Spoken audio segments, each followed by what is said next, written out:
Bueno, haber podido desarrollar este semestre lo mejor posible, dándoles todo lo mejores, las motivaciones, las orientaciones que les van a servir de forma inmediata para patología, pero para toda su carrera, pues la histología es una herramienta muy, muy importante. Entonces vamos a continuar hoy con el intestino delgado. Estamos en el tercer segmento del intestino delgado que corresponde al ileón, ¿no? Esto es muy para recordarles entonces, como esto es intestino delgado, estamos observando acá las vellosidades intestinales. Vean qué interesante, esta es la luz del intestino, esto es un corte transversal. Por acá quedaron unos fragmentos de vellosidades, porque claro, lógicamente que todas no pueden estar, no las podemos colocar todas en fila, y esto tiene varios planos, entonces estas están en primer plano, pero las que están en otros planos, esto, lógicamente que quedan solamente los segmentos, como si nosotros dijéramos, ajá, aquí está la primera fila, aquí está en una superficie, por eso lo vemos así. Entendamos entonces estos cortes que a veces nos confunden un poco. Entonces les estaba recordando, como es intestino delgado, vamos a ver que la mucosa intestinal se proyecta, tiene prolongaciones, esa mucosa hacia la luz, y esas prolongaciones, como todo el intestino delgado, se llaman vellosidades intestinales. Y que estas vellosidades intestinales, pues tienen su base, cada vellosidad, en la lámina propia. Todo esto es lámina propia. Aquí está la muscular de la mucosa, que usted ya reconoce muy bien. Está este tejido muscular liso que se extiende en dos capas, una interna circular y una externa longitudinal, muy delgadas pero efectivas. Entonces, de acá, de la muscular de la mucosa, la lámina propia, que es todo este tejido conectivo laxo, muy rico en células linfoides, es lo que llamábamos entonces MAL, que es el tejido con tejido linfoide asociado a mucosa, específicamente acá a intestino, por eso tiene la G de gut. Entonces, por esa razón, entonces aquí vemos que tiene una gran celularidad. ¿Qué hay en la lámina propia? Pues linfocitos dispersos, algunos nódulos linfáticos, sobre todo en el ilion, en la superficie del ilion, en la cara del ilion, que pega con el mesenterio. Ahí están los nódulos linfáticos formando las placas de Peyer's, que las vamos a ver ahora. Y en la parte, digamos, en el resto que da libre hacia la luz, bien, hacia el peritoneo, la cavidad, pues ahí no vemos nódulo linfático, no vemos placas de Peyer's, pero hay, lógicamente, bastante tejido linfoide difuso, como lo estamos viendo acá. Además de estas vellosidades y esta lámina propia con este tejido que les estoy recordando, vemos las glándulas intestinales de la mucosa, que también el nombre propio son glándulas de Lieberkühn o criptas también de Lieberkühn. Tienen sus razones para llamarse también criptas y lo mismo glándulas. ¿Por qué tiene la razón de criptas? Porque son invaginaciones tubulares que se extienden, fíjese, de la base de una vellosidad, hay unos tubos que se extienden dentro de la lámina propia, y esos tubitos, entonces, por eso se llaman criptas. ¿Por qué se llaman glándulas? Porque tienen células secretoras y tienen, pues obviamente, son unas glándulas muy especiales que describimos al principio, que estas glándulas de Lieberkühn tienen.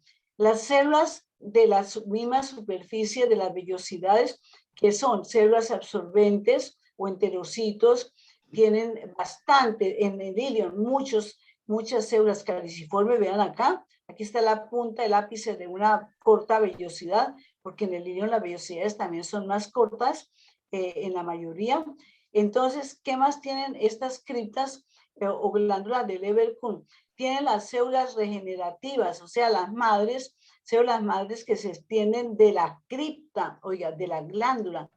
Allí están las células indiferenciadas que van. Entonces vamos a ver por acá, muy cerca de la base, acompañando a las células caliciformes. acompañando a las células absorbentes, acompañando a las células del sistema neuroendocrino difuso. Hay células mitóticamente activas que se van dividiendo y a medida que se van diferenciando, van creciendo, se van desplazando junto con la lámina basal, van creciendo, se van desplazando hasta que van, así como estoy señalando, hasta que llegan a la punta de la vellosidad. Por ejemplo, acá, de esta cripta están las células que vemos mitosis, a veces las vemos muy en metafasis, donde mejor se ven. Entonces suben las celulitas y van entonces diferenciar ya y van reemplazando todas las células a lo largo y vienen acá y se esfolian. Eso más o menos en forma regular, más o menos unos 7 días, más o menos es lo que se demora en el caminito que van llevando hasta que llevan acá, desde la glándula. ¿Qué más tenemos en la cripta? Vamos a tener ya entonces las células del sistema neuroendocrino difuso.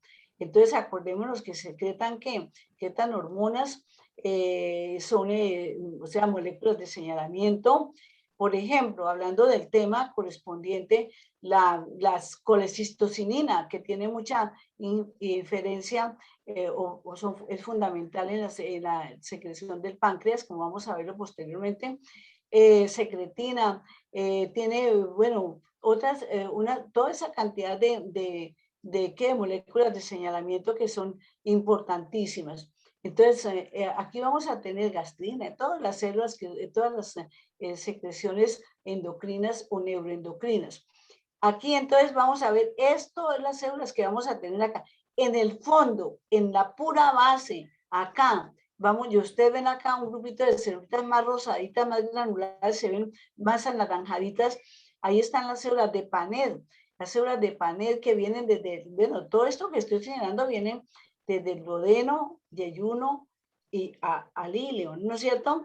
Entonces las células de Paneth que son granulares, son cilíndricas también, tienen gránulos muy eosinófilos, tienen lisosimas, una serie de enzimas, y tienen también, poseen también inmunoglobulina A, todo lo que hacen que estas criptas, que estos apéndices que se llevan dentro de la lámina propia, se proteja de las bacterias que pueden estar, obviamente, por toda la luz. Entonces, por eso estas células de Paneth están a lo largo del intestino delgado, pero no en el intestino grueso, excepto en el apéndice sí hay células de Paneth, pero acá solamente en el intestino delgado, células de Paneth que las vemos acá. Yo acá veo el cortecito bien de la cripta, bien bonito, muchas células. Yo les recordaba que las células caliciformes en el duodeno hay unas pocas, en el duodeno, en el yeyuno hay más, en el ilion hay mucho más, y después en el intestino grueso, pues que hay cantidades también por todo el epitelio. En el intestino grueso no hay vellosidades, como si le quitaran por acá, pasaran acá, digamos, hicieran la decisión y volaran todo esto, quedarían solamente las glándulas en el intestino grueso, como lo vamos a ver ahora. Usted me dice, pero ¿cómo diferencio esto de yeyuno? Primero, veo que las vellosidades, no importa, la mayoría son más cortas, inclusive en microscopía electrónica se ven muy bien, se ven como unas torrecitas con la puntica acá, se ven con muchísimas células caliciformes, aunque no se les olvide que hay enterocitos, que hay células cilíndricas para la absorción. Aquí sigue siendo, debe haber bastante absorción en el ilion. Vamos a tener esto como lo que les estaba comentando, las características generales que vimos de una vellosidad. Aquí no estoy viendo el músculo de Brook, ni estoy viendo el quilífero central, ni estoy viendo los capilares que están al margen, pero los hay, porque el corte no lo permite. Yo quisiera, porque todos los cortes nos muestran algunas estructuras mejores. Esto está muy bien, pero fíjate que el corte no permite observar estas estructuras que se conservan, obviamente, a lo largo del intestino. Y recordar solamente que el músculo de Brook viene de muscular de la mucosa y sube esas fibritas por todo el centro para la motilidad. Entonces, al contraerse la vellosidad, los quelíferos centrales entonces se colapsan y entonces movilizan esos kilomicrones y lo mismo que los capilares que hay por acá en el margen del epitelio, que son estos capilares sanguíneos que van también para movilizar esa sangre, ¿hacia dónde? Hacia estos vasos que tenemos acá en la submucosa, ¿no es cierto? Tanto la parte de los kilomicrones que van a los linfáticos que van acá, como también como los vasos sanguíneos, arteriolas, arterias, venas que vienen hasta acá. ¿A dónde? A la submucosa. Todo esto es submucosa. El tejido de la submucosa, les recuerdo, estoy haciendo un recordatorio de todas las generalidades y las particularidades de acá del ilio. La submucosa es un tejido conectivo denso, en algunas partes más denso, en otras partes menos denso, con bastante irrigación, vascularización, esa vascularización tanto sanguínea como linfática, vasos linfáticos importantes que inclusive tienen hasta válvulas también. Entonces, por eso es lo que estoy viendo de aquí abajo en el puro ángulo inferior derecho veo alguito ya de capa muscular, la capa interna muscular. Entonces, esto es todo lo que estamos viendo en ilion y no tienen absolutamente nada más de importancia. Esto es para recordar, este es mismo, vea, ustedes dicen, yo aquí no puedo decir que estoy ayuno, mire la cantidad, es una vellosidad, primero que todo identifico que es una vellosidad.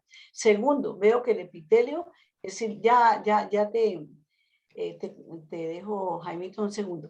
Esto es una vellosidad intestinal. Segundo, veo que hay muchísimas células caliciformes, digo ilion de una vez. Hay células absorbentes, todas estas que aquí vemos el borde estriado, típico y característico. Veo entonces el centro de la vellosidad, veo músculo liso, músculo de Bruch, veo estos capilares que son de luz amplia y pared muy delgada, no veo sangre en ellos, asumo que son quelíferos centrales. Aquí está la membrana basal del epitelio. Doctor Jaime. Hola, Carmen C. Esto no es para... Yo les he escrito a los chicos unas cosas y yo quiero que tengan claro lo siguiente. En la anterior gráfica que las traía Carmen, la doctora Carmen Cecilia, las vellosidades intestinales se ven tanto en corte longitudinal como en corte transversal, ¿cierto? Ahí, siempre que el doctor les pregunte, va a ser un epitelio cilíndrico simple con borde estriado y tiene células caliciformes, ¿cierto?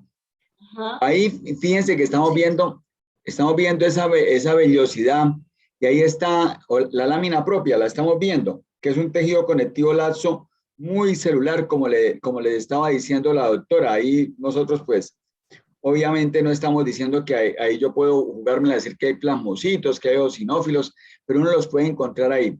Sí es clave lo que la doctora les acaba de colocar ahí, los quelíferos centrales y el músculo de Bruch, que viene de la muscular de la mucosa. Acuérdense que yo cuando empezamos, yo le dije, recuerden que podemos estar viendo ese músculo de la muscular de la mucosa, cómo puede ir hacia arriba y algunos dicen que se pega hasta la lámina propia. Eso en torno a lo que la doctora les está diciendo de la vellosidad, que fíjense que la tienen que dibujar en la guía que ustedes tienen que hacer. Las glándulas ocultas del Liebencourt, que en mi criterio, y parece que en de los textos, otras preguntas que nosotros hemos hecho, es que aumenta ese tejido de absorción. Recuérdense que la doctora también fue muy enfática en la anterior oportunidad que llegó, dijo que estaban las vellosidades, las microvellosidades y todo esto. Y fíjense que esto va como hacia arriba, ¿cierto? Nosotros estamos viendo que la vellosidad va hacia la parte superior, pero ¿qué hace la cripta o glándula de Lieberkühn? ¿Se imagina? Antes decíamos que íbamos para arriba con la lámina propia, para arriba con la vellosidad. Aquí la cripta o glándula intestinal se va hacia abajo. Ese epitelio metiéndose en la lámina propia. Como la doctora les dijo, está no solamente intestino tenue, sino también intestino craso.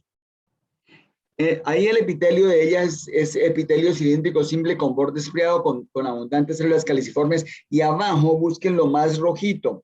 Cuando ustedes las ven bien rojitas son las células de Panay que ya llegó y les dijo, ¿cierto? Esas células de panel las vamos a tener aquí, en intestino tenue, no va a haber en el otro. En el grueso, en el graso, vamos a tener más oportunidades de ver muchísimas glándulas caliciformes. Lo que ella les dijo, las células SNEL, las células regenerativas.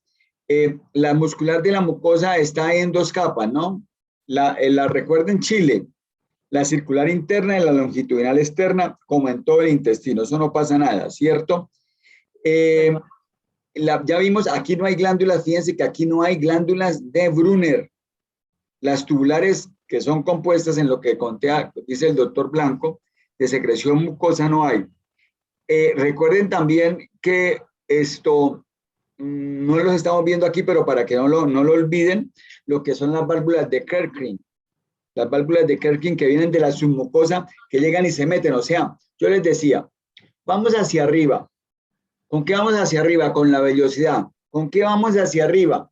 Con las válvulas conniventes, con esos pliegues circulares o válvulas de Kerkring, con esas válvulas conniventes que van en la submucosa hacia arriba. ¿Quiénes van hacia abajo? ¿Quiénes van hacia abajo? Lieberkühn. Lieberkühn es la que van hacia abajo, ¿cierto? Recuerden bien, segunda, tercera y cuarta porción de duodeno son retroperitoneales, tienen adventicia, con ascendente, colon descendente, también son retroperitoneales, como lo decíamos en la anterior reunión, sí, en la anterior charla con la doctora Carmen Cecilia. No sé qué se me pasa ahí todavía, Carmen C, pero creo que básicamente era eso. Bueno, vamos entonces acá a terminar lo que es intestino porque faltan glándulas salivares, hígado y páncreas. El tiempo, pues yo creo que toca apenas aprovecharlo al máximo. Yo quería mostrarles acá un corte en ilion de una glándula de Lieberkühn. Vemos, miren, estas son las células de Panet. Aquí están bien, altas, cilíndricas, llenas, los granos apicales son eosinófilos. Vean, mire que contrastan con todas las otras células. Aquí están las células caliciformes, que hay muchas, están absorbentes, que forman el borde estriado. Deberíamos por acá buscar algunas células, estas son células absorbentes que están entre una y otra, están muy comprimidas entre las células caliciformes, por eso se ven así. Y deberíamos buscar, como en el caso donde yo estoy viendo acá, como una mitosis, como una metafase, donde estaríamos señalando entonces que hay una mitosis, aunque no quedó bien explícita. Entonces, eso es muy sencillo, hacer la identificación. Desde que haya mitosis, núcleos mitóticos, estamos en la célula regenerativa. Células de Panet muy bien identificadas. Esta célula que yo estoy mostrando acá, mire, póngame la base, el ápice de la célula. El núcleo se ve algo como si fuese triangulado.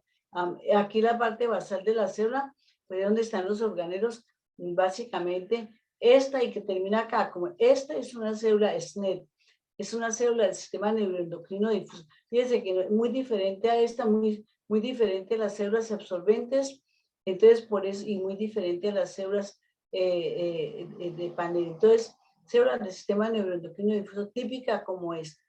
Eso es todo lo que queríamos mostrarles, la muscular de la mucosa. Mire, aquí en la submucosa hay cantidades plasmocitos y eosinófilos, y lo mismo que en la lámina propia. Vamos entonces a terminar con esto. Yo les decía que en la cara mesentérica del ilion están las placas de Peyer. Esto es una placa de Peyer completa, una placa que ustedes la ven anatómicamente, se ve como una placa blanquecina formada por un acúmulo de nódulos o folículos linfáticos. Puede ser, vea que hay 1, 2, 3, 4, 5 en este pequeño segmento como parte de una placa de Peyer. Acuérdense bien, el sistema inmunológico, lo importante que es, porque están aquí.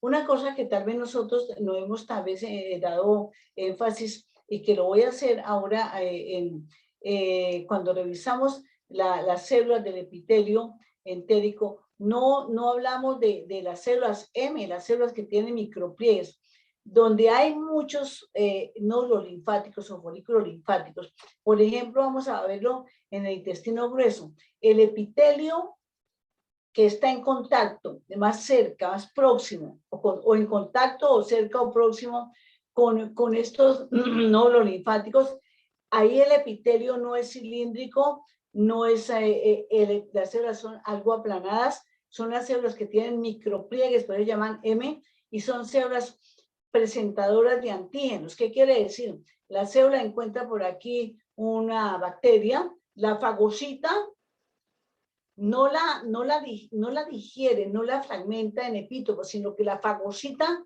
y se mueve y llega y se la presenta acá a los linfocitos para que ellos terminen el proceso completo inmunológico. Son células presentadoras de antígenos, pero ellas no ponen en actividad como los macrófagos o dendríticas que hemos conocido, ya fragmentando en pequeños epítopos. Entonces, por eso es la diferencia. Pero esa es su tarea. Toman, fagocitan y llevan y viajan y traen hacia acá. Entonces, donde hay bastante nódulos linfáticos en el intestino delgado o en el intestino grueso. Entonces, estamos viendo, esto es el lignio, esto es una placa de Pey, lo mismo que vimos ahorita, las vellosidades cortas, de aquí la vemos, esto es que quedó roto, está fragmentado, todas las criptas del Leverkusen, la muscular de la mucosa, como hay tanto nódulo linfático, pues se trata de fragmentar la muscular de la mucosa, o es interceptada, podría decir, por todos estos nódulos linfáticos. Todo esto es su mucosa, acá, esto ya es su mucosa. Y esta es la capa muscular, interna circular, externa longitudinal. Aquí debe haber un corpúsculo, aquí vamos a ver, mientérico, aquí, y aquí está la serosa. Mire, la serosa, mire qué bien, tiene un tejido conectivo laxo, tiene vasos sanguíneos de diferentes vasos venosos, bastantes arteriales, capilares. Y esto que veo acá, que le muestro por acá en la línea, esta es el mesotelio de esa membrana serosa. Entonces aquí está ilion teniendo todas sus capas, mostrando las placas de Pey. Vamos a ver la siguiente, que es la misma, en gran aumento. Vean la vellosidad intestinal, el músculo de Bruch, todas las glándulas del Leverkusen, toda la lámina propia, la muscular de la mucosa, como yo les decía, que se fragmenta, se intercepta por los nódulos linfáticos de esta placa de Peyer, que está formada por un grupo de nódulos linfáticos. Y aquí tenemos entonces muy bien la submucosa y una partecita de la capa muscular.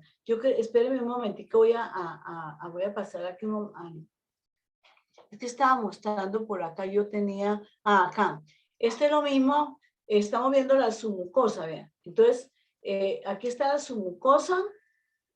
Mire, este grupito de neuronas que yo veo acá en la submucosa corresponde entonces al plexo submucoso, al plexo nervioso submucoso, neuronas parasimpáticas del sistema nervioso entérico, que ¿qué es lo que hacen? Ellas entonces vienen y hacen sinapsis con la muscular de la mucosa y con todas las fibras musculares que están en la lámina propia y en las vellosidades, y vienen a estimular la secreción de las glándulas, secreciones glandulares. En el duodeno, por ejemplo, las glándulas de Brunner, en el esófago, las glándulas propias del esófago, en esto, y a lo largo de todo el tracto, todas las glándulas que estén. Entonces, estos grupitos de neuronas que son muy importantes están acá en la submucosa. Entonces, vamos a tener en cuenta esto. Para esto es esta imagen. Miren acá este nódulo linfático de aquí, la capa muscular, este tejido conectivo denso y regular, típico y característico, vasos sanguíneos, todo lo que hemos revisado. Y acá, para complementar esta, vamos a, entre las dos capas musculares externas, yo veo una neuronota que parece que me estuviera mirando, el nucleolo, dentro de ese núcleo cromático, el citoplasma importante, amplio. Acuérdense que estas son motoras viscerales, y vemos acá el tejido conectivo muy delicado de ese plexo mentérico, y tenemos entonces, inclusive podemos ver por acá fibras preganglionares de este mismo ganglio. Entonces, eso es todo lo que tenemos, la capa muscular, las dos capas musculares, interna y externa. Alrededor de Brunner, alrededor de lo que es Brunner, perdón, las láminas de Peyer, es que se engrosa el tejido conectivo ¿Esto de la submucosa o qué? Es que yo veía ahí como estaba como en esa, si lo ves por favor, unas 2 o 3, ahí como que alrededor de la lámina de Peyer hay un engrosamiento. Si quieres devuélvele un poquitico, por favor, unas 2. Y quiero preguntarte otra más, ahí. Si ves que aquí en este sitio, no, bueno, ahí también se puede ver eso que tú estás mostrando ahí, eso, ese engrosamiento ahí que se está dando, ese engrosamiento por debajo de la lámina de Del las nódulo glándulas, linfático, de los nódulos de Peyer, ay Dios mío, ahora me olvidó. ¿qué? Los nódulos De los linfáticos, nódulos ¿verdad? linfáticos de Peyer, sí. De las placas Es de que, Peyer. es que lo que pasa es que el nódulo linfático, entonces aquí como si estuviéramos viendo de frente. Entonces la capa muscular de la mucosa Sí, parece que estuviera abrazando, a la placa de abrazando, Peyer. sí, eso. Es que la placa de Peyer es una denominación para un grupo de nódulos linfáticos que son característicos acá en el hilo. Entonces, por eso yo digo, acá se fragmenta, pero como estamos viendo esto, si viéramos esto en forma tridimensional, sería como un huevito, ¿cierto? Entonces, llega y entonces como aquí está la muscular de la mucosa, entonces con el corte se ve como que estuviera metida dentro de esa muscular de la mucosa. Por eso es lo que, y aquí está la submucosa y aquí está ya la muscular externa. Pero Bueno, las vamos placas a de Peyer definitivamente están en la lámina propia. Esa es ver la parte clave. La la lámina lámina. propia. Entonces, por eso era que yo decía, es que como veía yo el músculo arriba, entonces yo decía, es que el músculo de pronto está imaginándose. Obviamente las placas de Peyer están en la lámina propia, el Bueno, corio. vamos a empezar acá con el Listo. core. En la anterior creo que estaban buscando ¿cómo es que se llama? ¿Cómo se llama? Una vellosidad. Creo que era lo que vamos a mostrar ahí. Estas son vellosidades, Vellosidades. está formando como un repliegue de la submucosa, como un pliegue semicircular, aunque todos los vasos sanguíneos que hay en la submucosa y los ganglios nerviosos que hay, que son Es, es como como si vimos fuera ahora, una plica ahí, una plica que se está yendo hacia arriba, un pliegue. tal cual, sí. Ah, ese es un pliegue, entonces para que los muchachos todos lo vean, porque César sí se lo pregunta. Eso es una plica, chicos. Listo. Acá con el colon, intestino grueso. Bueno, hablamos que el del ilion, entonces viene el ciego, entonces se proyecta el intestino grueso, el intestino, lo que es el colon ascendente, que es retroperitoneal, el colon transverso, como pasa por delante del duodeno, el duodeno está retroperitoneal, pero entonces el colon pasa por delante como el marco superior y desciende el colon descendente, que también es retroperitoneal, bueno, va a continuarse con el recto y la unión anorrectal. Entonces, lo que quería mostrarles del colon, primero, miren el epitelio, cilíndrico simple, con borde estriado. Acuérdense que aquí se absorbe la mayor parte del agua, ¿cierto? Para que se solidifique en las heces. Segundo, tenemos dentro de la lámina propia amplia, están las glándulas del Evercum largas, muy paralelas, muy profundas, con muchísimas células caliciformes. Yo les decía que no hay células de panel, lo demás podríamos decir que está dentro de las generalidades.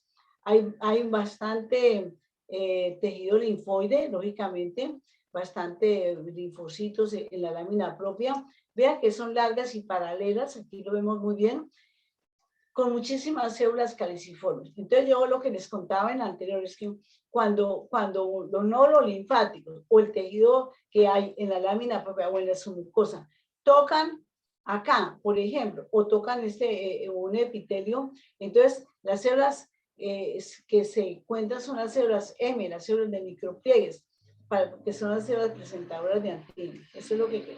Aquí está la muscular de la mucosa. Mire lo que está, mire la submucosa tiene bastante tejido adiposo. Vea la cantidad y los vasos sanguíneos. Esto es lo que se llama intestino grueso, específicamente estamos en colon. No tienen nada, no hay vellosidades, no hay prolongación, lo que estaba diciendo el doctor Jaime, no hay vellosidades, no hay esas prolongaciones hacia la luz, esas como unas palmeras, no. Estas es lo que aumenta aquí la superficie, realmente es la microvellosidad del epitelio y las criptas del Lieberkühn, ¿no? Fundamentalmente. Eso es lo que aumenta la superficie. Recuerden el colon que tiene gran importancia también. Corte transversal de colon. Eso es de las criptas del Lieberkühn. Mire qué bonitas se ven cortadas. Parece como un jardín, ¿no es cierto? La luz de estas criptas, las cantidades de células caliciformes, algo otras celulitas que veo acá, pero por el aumento no las podemos hacer identificables. Todas las células que están formando y la lámina propia, vea todo el tejido conectivo, qué lindo se ve con esto, tejido linfoide difuso, que estamos viéndolo acá. Yo les decía que no es patológico ni es raro encontrar nódulos linfáticos, pero no forman placas de Peyer's. Entonces, esta es una mucosa de intestino grueso mostrando la cantidad de glándulas de Lieberkühn, en corte transversal. Una coloración muy linda para destacar las glándulas del colon, vean, largas, paralelas, bien bonitas. Se hizo una coloración para ver digamos, el contenido de las células caliciformes. Vean, qué bien se ven todas bueno, y las células absorbentes, pero se destaca el mucinógeno que contiene las células caliciformes. Se hizo especialmente para esto, y ve aquí por toda la superficie, esta es la luz del colon, estamos viendo que hay células absorbentes muy importantes. Es un paz.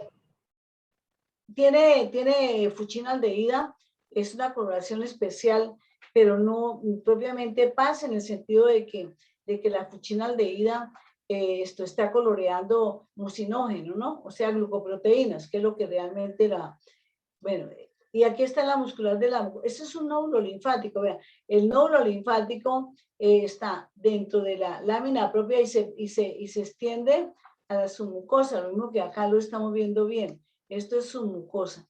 Vean qué bonito se ve. Esta coloración es muy buena para destacar bien. Acuérdense que toda esta flora intestinal, toda esta microbiota que está en el intestino, esto tiene funciones importantísimas, ¿no es cierto? Tanto en lo que compete por ejemplo, la formación el metabolismo, por ejemplo, de la bilis, y todo el indol, todo lo que, las funciones que hay inmunológicas importantísimas que se llevan a cabo, dado por estas bacterias que están acá, que son microbiotas, o sea, microbiota es toda la población de bacterias, de microorganismos que son, digamos, propios y en beneficio de nuestro propio organismo. Entonces, glándulas, lámina propia, nódulo linfático, muscular de la mucosa, submucosa, otro nódulo linfático que abarca, llega hasta la submucosa. Ve acá qué bonito, otra coloración muy especial que también está demostrando el mucinógeno que secretan las células. No hay vellosidad, vean, pero el epitelio es absorbente, hay células absorbentes o enterocitos, hay borde estriado, y la lámina propia y la muscular de la mucosa. Y esta es la submucosa. Acuérdense de una cosa importante. Cuando hablamos de intestino grueso, acuérdense que la capa muscular que no queda acá, no viene circular y longitudinal como en el resto. Viene una como circular. Viene la circular, entonces bien, está bien. Pero la longitudinal viene en cintas, las cintas, 3 cintas, ¿cierto? Que se llaman, por eso forman las tenias del colon. Entonces, salir en esa capa longitudinal, entonces obviamente se forma, al retraerse ese músculo, forman las austras o austros del colon, esas saculaciones que se hacen hacia la parte interior. Y recuerden una cosa importante, que en la muscular externa, entre la longitudinal entre la circular y la longitudinal, está el plexo mientérico. Acuérdense que el plexo mientérico, las neuronas viajan ¿de dónde? De las crestas neurales. A veces por defectos genéticos no hay migración y se viene a conformar esas saculaciones gigantes del colon que forman lo que se llama megacolon. Yo estoy mirando acá en la submucosa este grupito de neuronitas que es del plexo submucoso, ¿cierto? Esto que estoy viendo acá. Eso es todo lo que estamos viendo reiterando. Con relación al apéndice secal, vamos a ver acá un cortecito, el apéndice, ese gusanito, digo yo, que se extiende del ilion, entonces viene el apéndice secal y viene entonces ya lo que es el ciego. Entonces de ahí, del ciego, a veces está, sobre todo por la parte posterior, por la cara posterior, pero hay unas que son más largas, otras, eso lo verán muy bien en la anatomía, la parte anatómica, pero lo cierto es que es parte del intestino grueso por sus características. Es un pequeño divertículo que tiene una luz así, que generalmente se ve así, irregular, como algo triangular. La mucosa, pues, está, pues, obviamente aquí estamos viendo las glándulas del Lieberkühn, vea, y la cantidad de folículos linfáticos, vea, esa masa de folículos. ¿Por qué? Porque aquí tiene que haber, de todas maneras, como es un divertículo ahí muy delgado, entonces entran muchos gérmenes, bacterias y todo, y entonces esto que veo acá es detritus, ¿no es cierto? Entonces, por eso hay tanto tejido linfoide. No se llama tampoco placa de Peyer. Solamente en el ilion forma lo que llaman placas de Peyer. Este es un divertículo pequeño, entonces viene acá, desde acá, en la lámina propia, toda la cantidad de folículos. Otra cosa que quiero comentarles y recordar, en las glándulas en las glándulas del Lieberkühn, en el fondo, sí hay células de Paneth. Pues si uno viene y analiza, pues lógico, tiene que haber muchas herramientas para que se mantenga completamente aséptica toda la zona, evitar al máximo. Por eso hay tantas, bueno, de las clínicas, lo que se ve, mucha patología, apendicitis por inflamación de esta apéndice. Aquí está la submucosa. Aquí Carmen, está te entendí mal, pero estás diciendo que hay células de Paneth. Sí, sí. En el fondo en el fondo de las criptas de Lieberkühn. Del Acá sí, apéndice, del apéndice. del apéndice. De ahí para arriba no, solamente aquí. Sí, sí, sí. En el Eso sí. intestino. Sí. Aquí en la submucosa, la capa muscular, aquí sí está normal, circular y longitudinal, y aquí está entonces la capa envolvente externa, que es la serosa, porque el apéndice sí está libre ahí, dentro de la cavidad peritoneal. Esto es un cortecito de apéndice, y por aquí estoy viéndolo en las láminas también que tenemos en nuestra colección. Vea, la luz se ve como triangular, ¿cierto? Las glándulas son largas, vean, profundas. Miren la cantidad de tejido linfoide difuso y la cantidad de nódulos activos, ¿no? Cuando yo veo esta zona central en los nódulos linfáticos, que es la zona central, que es el centro germinativo, que es esto, es porque están muy activos. Y aquí está la corona, aquí, miren la zona del centro germinativo, estos nódulos linfáticos muy activos. Entonces, y la corona de todos estos. Y aquí está la submucosa, también con tejido adiposo, y lo mismo que en el colon, y aquí está la capa muscular. Esto es un corte de apéndice. Aquí estamos viendo este corte divino también de apéndice, de la luz que siempre se ve irregular, lo aumentamos para que se vieran más detalles. El epitelio es el mismo, epitelio cilíndrico simple con borde estriado. Vean ustedes las glándulas del Lieberkühn, la cantidad de folículos linfoides, miren la cantidad de tejido linfoide difuso. Inclusive aquí también la muscular de la mucosa se ve muy fragmentada por toda esa cantidad de tejido linfoide. Entonces a veces no permite bien como solamente cuando vemos grupitos de músculo liso por acá. Y aquí lo demás ya viene a ser ya la capa submucosa. Vamos a ver entonces el recto. Hay una imagen que la voy a poner primero. Esto es donde termina el recto, ¿ya? Viene entonces lo mismo, el epitelio, bueno, esta es la luz, el epitelio, parte que es el intestino grueso, la glándula de Leverkusen.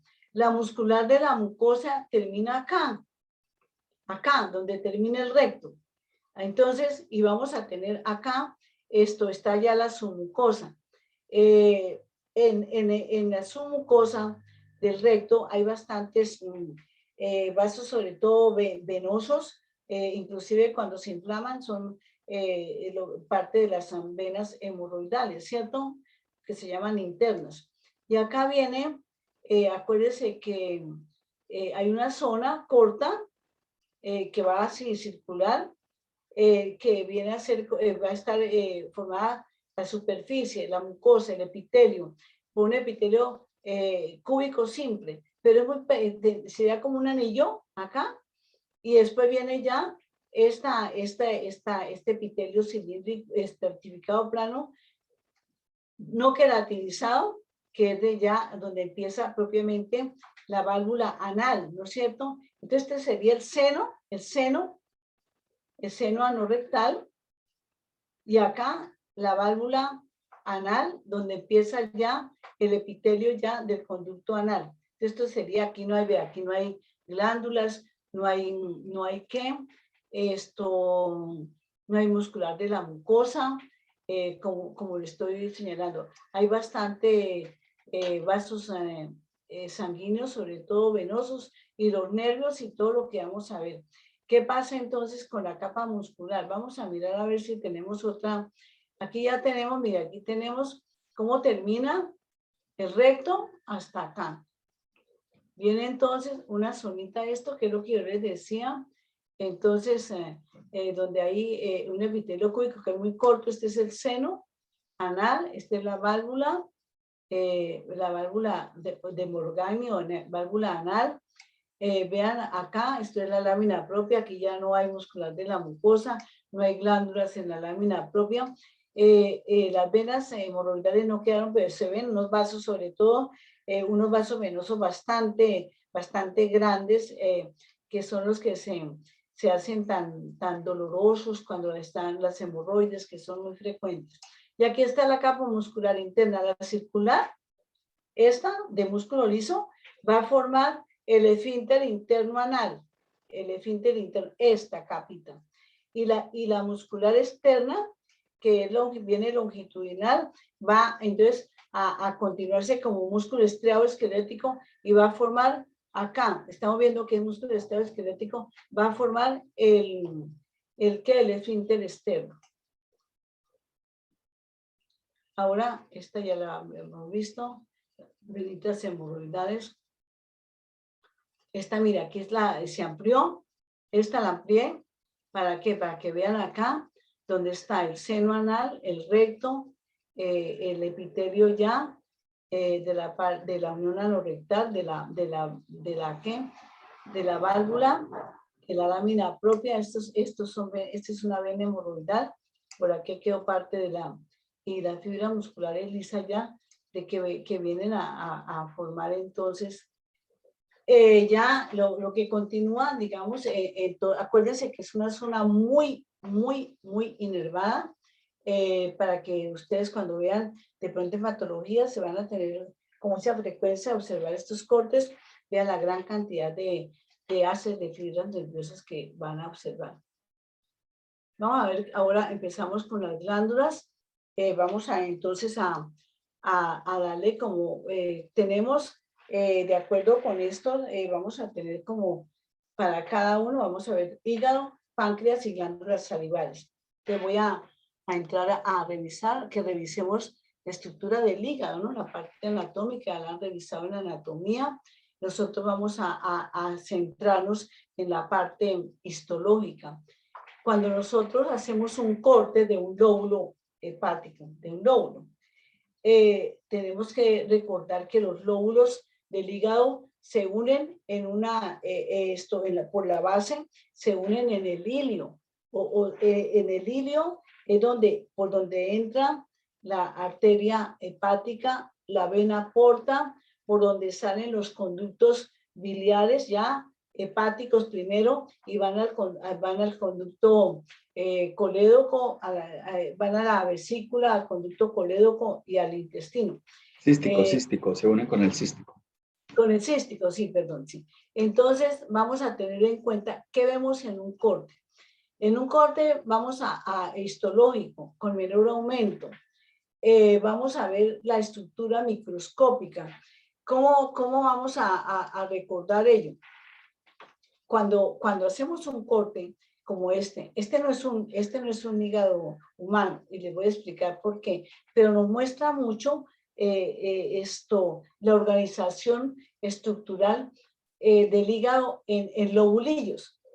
En el humano también están los lobulillos hepáticos, que son estas figuras como hexagonales, pero si nosotros vemos el corte transversal, porque si lo vamos a ver en forma real, estas figuras poliédricas son realmente como cilindros poliédricos, más o menos como de 10, digamos, tal vez, no, un poquito menos, 1 milímetros de longitud y 0.7 de diámetro. O sea, eso lo tienen ustedes que imaginar. Entonces, este es un corte transversal, donde vamos a ver el diámetro, pero si yo proyecto en geometría esto hacia abajo, voy a encontrar entonces la forma que tiene piramidal cada lobulillo hepático. Se llama lobulillo hepático clásico porque fueron los primeros que observaron los patólogos que iniciaron el estudio, digamos, de esta glándula tan importante. Ya la parte, digamos, funcional, acuérdense todo las funciones que tiene el hígado. Vamos a ver este lobulillo. Les decía por qué estamos utilizando un lobulillo que generalmente el lobulillo del hígado de cerdo o de camello se ve bien la delimitación de estos lobulillos. Entonces, ¿qué veo yo en este lobulillo? Veo su forma. Veo que en el perímetro del lobulillo hay unas zonas como esta que estoy señalando, que se ven donde el tejido conectivo del estroma se engruesa con un tejido conectivo un poco más denso, donde vamos a ver, aquí estamos aquí tenemos otro, que estos se llaman espacios porta. Estos espacios porta es a donde llegan las ramas, digamos, de la arteria hepática de la vena porta, que se han ido ramificando, y van a llegar acá, a estos engrosamientos de tejido conectivo que estamos viendo acá, como en estos ángulos. Eso está igual en el humano, tal cual. Lo que pasa es que en el humano lo que no se ve muy definido es estos tabiques interlobulillares. Hay muy poco tejido conectivo, pero aquí, por acá, por este límite interlobulillar entre este lobulillo y otro, vamos a ver que por ahí es por donde van los vasitos, tanto sanguíneos, tanto arteriales como venosos más pequeños, que se extienden como ramitas de esas arteriolas y esas vénulas que están en el espacio porta, y vamos a verlos ahora posteriormente. Entonces, estas ramitas pequeñas, ya, digamos, portales, entonces vienen y se ramifican en los vasitos arteriales y venosos más pequeñitos que corren por el límite entre un lobulillo y otro. Por eso usamos esto, pero en el humano poco se define este tabique de tejido conectivo. Es muy, muy delgado, poco definido. Aquí estamos viendo bien. Entonces, esto sería un tabique interlobulillar. ¿Qué viene por acá? Las ramas más pequeñas de las arterias hepáticas y de la vena porta, y los pequeñísimos conductos biliares que salen acá del lobulillo y van exactamente por este tejido conectivo. ¿Hacia dónde? Hacia el espacio porta. Entonces vamos a ver la razón por la cual el espacio porta, los espacios porta son tan importantes, porque vamos a tener la rama de la arteria hepática, una rama pequeña, que la vamos a llamar portal o interlobulillar, y de esa ramita pequeña, de esa arteriola, salen ramitas hacia acá y hacia acá, que esas ramitas que vienen acá se llaman arteriolas de distribución, que vienen para acá, o arteriolas interlobulillares. Esas ramitas arteriales y venosas llegan acá al límite de entre un lobulillo y otro, y van, entonces ingresa esa sangre, esos vasitos ingresan al lobulillo.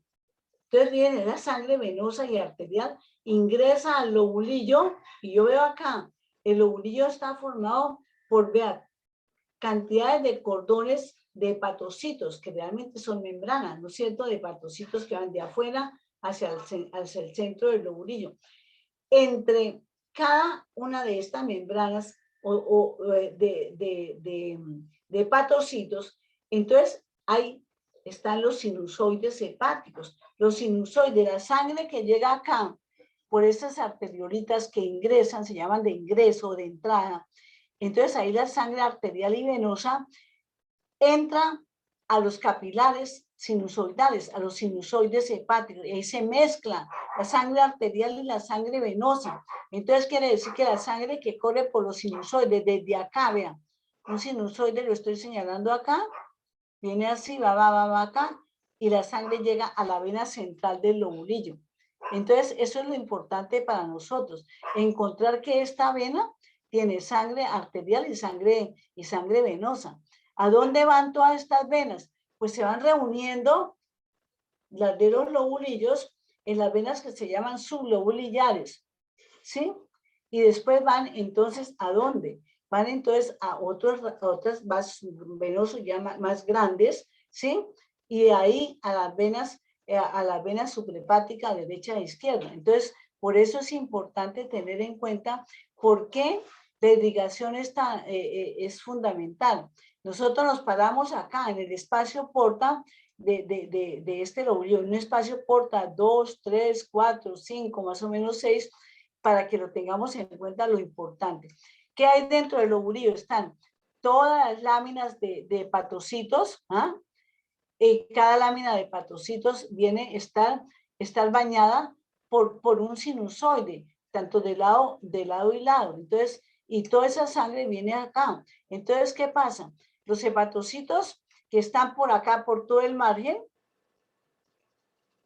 más cerquita de los vasitos sanguíneos, esa sangre llega llena de oxígeno. Entonces estas células son las más favorecidas. Vean, lo veo como más coloreaditas, como esa zona como más, eso quiere decir porque ya le llega más oxígeno, más nutrientes, más glucógeno. Entonces por eso esas células forman lo que llaman la zona 1, en la parte, digamos, de ahora que vamos a recordar los lobulillos funcionales y los lobulillos portales. Entonces, esa es la zona externa en este caso. Ahora, la sangre sigue, las sinusoides siguen, la sangre del sinusoide sigue hacia el centro. Entonces viene una capa, una zona media, que yo diría que sería como de por acá hasta por acá, haciendo esta zona, donde realmente las células reciben estos mismos nutrientes, el oxígeno, pero ya se va disminuyendo, porque ya va entonces, eso es pues se llama zona 2 también. Esta se llama zona 1, esta se llama zona 2. Y la zona central, alrededor de la vena, ya las celulitas reciben, como dicen, lo que les quedó, digo yo, hablando coloquialmente, entonces son las menos favorecidas, entonces forman la zona 3. Esto hablando del lobulillo, lo que se llama el acino hepático, que vamos a verlo ahora posteriormente. Y voy a explicarles la razón. ¿Por qué es tan importante? Yo utilizo esta imagen porque me parece muy práctica. Entonces, ¿qué quiere decir? Cuando hay un problema problema hepático, de daño hepático, cuando hay, por ejemplo, una hepatitis, cuando hay una cirrosis, ¿cuáles son las células que terminan sufriendo más? Las del centro, ¿cierto? La de la zona 3, donde está alrededor de la vena, porque esas son las que le llegan menos comida, donde se va centrando mayor la reacción, digamos, del sufrimiento o del daño de las células, entonces va haciendo que se acumule sobre todo más lípidos dentro de las células, y por eso entonces, a medida que el daño va siendo más grande, va extendiéndose hacia la zona 2, y aquí, entonces, pero casi la zona 1 es como la más favorecida, como les decía, porque es la que primero recibe todos los elementos, tanto la sangre arterial como la sangre también venosa. Entonces, por eso, lo que llama asino hepático, tiene, ellos ponen esta línea, este límite interlobular, este tabique, lo ponen como el centro, el eje, y de ahí corren una línea acá, acá, acá y acá, entonces hacen como un rombo, ¿ah? Y colocan, entonces, aquí la sangre llega acá, el oxígeno, pongámosle solamente la arteriola pequeña, entra acá y entra acá. Entonces, entonces se pone la zona 1 acá, más externa. La zona 2 cubre estos dos acá y la zona 3 viene acá. Eso es el lobulillo que llama asino hepático o lobulillo de Rappaport también. Entonces, por eso es importante, me encantó esta foto para mirar bien la esencia, digamos, de la estructura del hígado. Entonces vamos a ver acá, en las láminas que tenemos nosotros, la vena centrolobular, los hepatocitos, formando estas láminas de hepatocitos, los sinusoides apenas medio se ven. Vamos, tenemos unas imágenes mejores que estas. Estos son espacios por...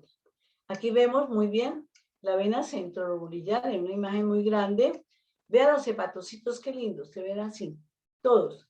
Entonces aquí van hacia dónde? Hacia la lámina externa, ¿no es cierto? Y aquí vemos entonces los sinusoides bien definidos. Los sinusoides, vamos de una vez a tener en cuenta esto. Estos capilares sinusoidales que vienen desde el límite interlobular, que vienen así, son capilares tipo 3, ¿cierto? Entonces, ¿qué tienen? Pues tienen el endotelio, ¿ah? Las células endoteliales, como también tienen que macrófagos, que son los que están fagocitando ahí todo lo que, esos macrófagos son las células de Kupffer, esas células de Kupffer que son tan importantes, y tienen, pero entre el endotelio y los hepatocitos hay un pequeñísimo espacio que se llama espacio de Dice. Ese espacio de Dice, entonces lo que pasa en la sangre hacia el hepatocito tiene que atravesar esos minúsculos espacios de Dice que vamos a tener en cuenta. Entonces, vamos, y aquí están los hepatocitos, vean los grandes poliédricos, con unos tienen un núcleo, otros tienen dos núcleos, otros tienen un núcleo grandote, pero las células son poliédricas, vean, parecen hexagonales también. Entonces debemos tener en cuenta, esto son sinusoides, lo vimos también cuando vimos vasos sanguíneos y los hepatocitos, entonces, que eso es lo que vamos a identificar, entonces, dentro del lóbulo y la vena central, la pared de la vena central, el endotelio y su delgadísima capa, digamos que capa media, está interrumpida, está perforada por toda la cantidad de sinusoides que vienen a llevar la sangre acá. Entonces vamos a tener presente esto, este es un lobulillo clásico hepático que nos muestra cómo la sangre que viene de acá hasta acá, del límite interlobular, vamos a observar. Por otro lado, no voy a pasar esto desapercibido. Cada hepatocito, los hepatocitos sintetizan, ustedes saben ya la cantidad de sustancias.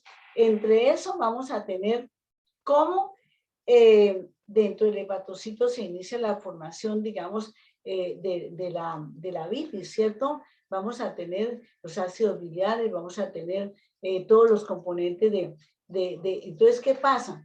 Ese hepatocito, entonces, pasa, entonces, ¿a dónde va a llevar esa bilis? Por minúsculos canalículos. Ve, aquí hay unos hepatocitos acá y aquí hay otro. Y yo veo acá un minúsculo, aquí, unos canalículos biliares que van a llevar la bilis obviamente a lo largo desde el centro hacia la periferia de cada lobulillo. Esto es un canalículo, es poco, se ve poco, a veces lo vemos en corte transversal. Eso es lo que vamos a observar entonces en un lobulillo. Entonces, como la sangre viene de afuera hacia acá y la bilis va de acá, de la parte central a la parte periférica. Cuando llega esa bilis, esos canalículos al límite interlobulillar, al límite, entonces, ¿qué pasa? Ahí empiezan a adquirir una pared propia, eso se llaman colangiolos. Y después, entonces ya vienen los conductillos biliares que vienen a lo largo también del límite interlobulillar, acompañando las ramitas más pequeñas de la arteriola y de la vena que van a llegar a los sinusoides. Entonces, por eso es importante que tengamos en cuenta esta imagen. Esta es otra imagen para Carmen, te levanté la mano para ver si me das la oportunidad de decir algo. que estaba aquí. No, tranquila, no te preocupes porque yo sé que estamos colgados de tiempo y por eso casi que no opino y luego he hecho muchas cosas, pero hay una cosa importante que quiero que los chicos también tengan claro. En el lobulillo clásico que la doctora les explicó, íbamos como en el triangulito, en el hexágono que la doctora les dijo. Entonces voy a intentar pintar aquí algo para que les quede claro. Ella les pintaba, o si me pueden hacer el favor de volverme unas 2 o 3 para que los chicos, para cuando estaba el lobulillo clásico, gracias, para donde está, la primera que pasaste, por favor. Esa, listo, ahí.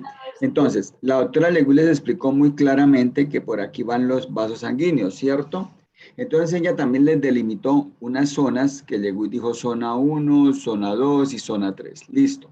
Entonces, hay una cosa aquí compleja. Ella les dice, está llegando la sangre y hay procesos hipóxicos que llevan a que lo que estábamos diciendo, yo les escribí ahí esas necrosis, que hay necrosis que llamamos de tipo centrolobulillar, eso lo van a ver el semestre entrante. Eso llevan a que esa zona 3 sea la más perjudicada. Pero entonces yo se la llevo ahora a farmacología. Ustedes van a encontrar en farmacología que hay muchos fármacos que son nefrotóxicos, hepatotóxicos. Entonces yo les pregunto, Alejandro, Wilson, Giselle, los chicos que están hoy, que veo que son el señor Tavera al fin se dignó venir, Sebastián Camilo, Andrea Paola, Camila, los chicos que están aquí el día de hoy, ¿no? Gabrielita, no encuentro a la señorita Tavera, hoy ha estado muy silenciosa, no la veo. Bueno, entonces, bienvenido, señor Tavera. Entonces, una pregunta que yo les quiero hacer es la siguiente. La persona va a tomar, va a ingerir fármacos que son fármacos hepatotóxicos. ¿Cuál sería la zona que más resultaría perjudicada con la ingesta de ese fármaco hepatotóxico? La zona 1, la zona 2 o la zona 3. Utilicen la misma lógica que la doctora que la doctora Carmen Cecilia, yo escogiéndole de parche, Tavera. La misma lógica que la doctora Carmen Cecilia les explicó para armar las zonas. ¿Qué dicen ustedes? ¿Ah? No, yo estoy tomando el pelo a como eso va a quedar grabado, solamente tomando el pelo a Cristian Camilo. Cristian Camilo siempre viene. ¿Qué zona sería la más perjudicada con un daño hepático con una sustancia farmacológica de tipo hepatotóxica? No les quiero decir un veneno, porque un veneno me va a decir, ay, un veneno coge todo, pero un fármaco que está ingresando constantemente y está siendo absorbido. ¿Qué zona estaría más perjudicada? ¿La 1, la 2 o la 3, chicos? Porque hay que solucionar rápido. ¿Qué dice Tavera? ¿Qué dice Luisa? ¿Qué dice Cristian? Camilo, Andrea. ¿Cuál zona? Absorbiendo es con B larga. La zona 1 estaría la que estaría absorbiendo con mayor propiedad, con mayor cantidad ese fármaco. Muy bien, Wilson David, felicitaciones. Entonces hagan ese análisis por si de pronto les preguntan en farmacología, pero ya sacamos lo que es lo que van a ver en patología. Muchísimas gracias, doctora Carmen Cecilia, por darme la oportunidad, chicos. Ahí vamos otra vez. Listo, sigue, Carmen, dale. Dale, Bueno, entonces porque estamos colgados de tiempo, de verdad tienes razón.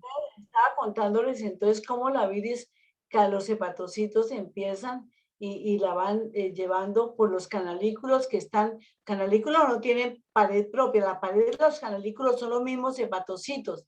Entonces los hepatocitos se retraen, digamos, a lo largo al mismo nivel y van formando un canalículo. Canalículo tiene, entonces la bilis va llevándose hacia el vértice, perdón, hacia el límite entre un lobulillo y otro, y entonces ahí empieza a adquirir membrana epitelial propia, formar los colangiolos, y de ahí entonces vienen, entonces, ¿hacia dónde van? Hacia el espacio porta, como lo vamos a ver ahora. Entonces, ¿qué vamos a identificar acá? En estos cortes vamos a ver los sinusoides, vamos a ver las células endoteliales, vamos a ver entonces las células de Kupffer que se ven siempre más gorditas, como la que estoy señalando acá, que son los macrófagos, que son los que forman, que hacen las células de Kupffer, además de ser fagocitos para los microbios, para los microorganismos, ellas son las que vienen a digerir, digamos, a producir la digestión de la hemoglobina, de todos esos glóbulos rojos que han muerto en el vaso y que han muerto en la misma en el mismo tránsito en el hígado, y entonces ellos lo fagocitan esta hemoglobina y van a transformarla entonces en bilirrubina que viene a ser directa o no conjugada, que viene a llevarse que liposoluble, pasan esa bilirrubina al espacio de Dice, que es ese delgadito espacio que hay entre el endotelio y el hepatocito, y entonces, y de ahí entra el hepatocito, entonces, y allí entonces, dentro del hepatocito, en el retículo endoplasmático liso, esa bilirrubina se transforma en bilirrubina, entonces ya, que viene a ser la conjugada, que viene entonces ya a ser hidrosoluble y que va a ingresar ya a los canalículos biliares. Entonces, como lo estamos observando acá. Entonces vamos a tener acá todos los hepatocitos. Vean, hay uno que tiene 2 núcleos, la forma del citoplasma muy eosinófilo porque esta coloración especial para ello. Vamos a ver los sinusoides bien delimitados, las células endoteliales. Miremos entonces todo lo que vea. Aquí está, el sinusoide está, aquí se retrae, en este corte se retrae el endotelio y se alcanza a ver el espacio de Dice. En el espacio de Dice están las prolongaciones, las microvellosidades de los hepatocitos muy abundantes. En el espacio de Dice hay colágeno tipo 3. En el espacio de Dice están las células hito o células estrelladas, que son tan importantes, que contienen vitamina A, que regeneran tanto el tejido estromal fibroso como también son células generadoras, también regeneradoras de hepatocitos. Y también hay algunos linfocitos especiales como que son como células, como los han identificado como células asesinas naturales. Acuérdense de cuando vieron tejido linfoide, ahí en el espacio de Dice, pegados, digamos, adjuntos al endotelio están las células de Kupffer. Entonces es importante recordar todo esto. Esto es una célula de Kupffer típica, característica. Entonces todo esto es la vena centrolobullar. Vamos a ver, aquí tenemos otro, están los sinusoides, los hepatocitos, tenemos entonces la vena centrolobullar, todo lo que hemos identificado y que ustedes identificaron también en laboratorios anteriores. Esta es una imagen muy bonita, una foto que tenemos de un espacio porta, ¿no? Este espacio porta, que tiene, yo les decía, que se condensa el tejido conectivo, que va, cuando vemos que va en su forma natural, pues vemos que ese tejido conectivo va delimitando, digamos, por los ángulos de esos prismas que forman, cada prisma va a ser un lobulillo, ¿no es cierto? Entonces aquí tenemos el tejido conectivo del espacio porta. Tenemos la rama de la arteria hepática pequeña de ese espacio porta, que se llaman arteriolas también del espacio porta, y arteriolas de ahí nacen las arteriolas de distribución, que van por los límites entre un lobulillo y otro, y que terminan en las arteriolas de ingreso, de entrada a cada lobulillo. Esta sangre, pues sangre oxigenada. Aquí está el endotelio y toda la capa muscular bien. Alrededor de esas arteriolas hay una cantidades hay de capilares, ¿cierto? Capilares que son muy importantes también, y que los capilares también van a ingresar también a los sinusoides. Vamos a tener acá este conducto biliar portal que tiene epitelio entre cúbico y cilíndrico, depende del tamaño, digamos, del espacio porta, porque no todos tienen la misma medida dependiendo del tamaño de los lobulillos. Tenemos la rama de la vena, vean acá, aquí está perfecta, de la vena porta, con sangre venosa, lógicamente. Tenemos entonces vasos linfáticos, como estamos viendo acá. ¿Qué cosa particular? Bueno, capilares, como vemos acá. Hay estos capilarcitos que están alrededor, aquí, alrededor de estos conductos biliares portales, tienen unos capilares aquí muy característicos que se llaman capilares peribiliares. Peribiliares, cuando se está produciendo mucha bilis. Entonces, ¿qué pasa? Viene lo que se llama la ictericia, ¿no es cierto? Entonces, ¿qué pasa? Esta bilis, entonces filtra esa mayor cantidad, se va hacia estos capilares peribiliares, y eso entonces contribuye también a este cuadro de ictericia, ¿no es cierto? Que es lo que se da por esta razón. Ahora, vamos a lo siguiente. Delimitando cada espacio porta, pónganme atención, delimitando cada espacio porta, hay una capa de hepatocitos que son algo especiales, algo diferentes, ¿cierto? Se llama placa limitante. Esta placa limitante yo la veo acá. Voy a esperar un momentico que se me fue acá. Esta es la placa limitante. Los hepatocitos acá son más pequeños, se tiñen más. Esto de la placa bien delimitada, bien, que está aquí, viene la placa limitante y se extiende acá hacia este es un tabique interlobulillado. Por aquí yo le decía que se ramifican los pequeños vasos arteriales y venosos que se llaman, que llaman de distribución y que van a ingresar al lobulillo, como a los sinusoides. Bueno, segundo, la placa limitante de hepatocitos. Tienen uniones fuertes también. ¿Para qué? Pues lógicamente para impedir el paso de sustancias que no sean, digamos, normales. Entre la placa limitante de hepatocitos y el tejido conectivo de esta estructura, hay un pequeño espacio. Aquí como hubo una retracción del tejido, se deja ver bien, aunque eso es, digamos, un poquito exagerado, por lo que se hizo que se llama espacio de Moll, M-O-L-L. Ese espacio de Moll, entonces es también aquí lo vemos muy bien. Entonces tenemos, aquí está el lobulillo, tenemos los hepatocitos bien definidos en cada, y aquí está parte de otro lobulillo, los sinusoides, con algunos, aquí vemos una célula de Kupffer, por acá vemos otra, vemos el endotelio, las células endoteliales, los hepatocitos, como lo estamos viendo acá muy bien.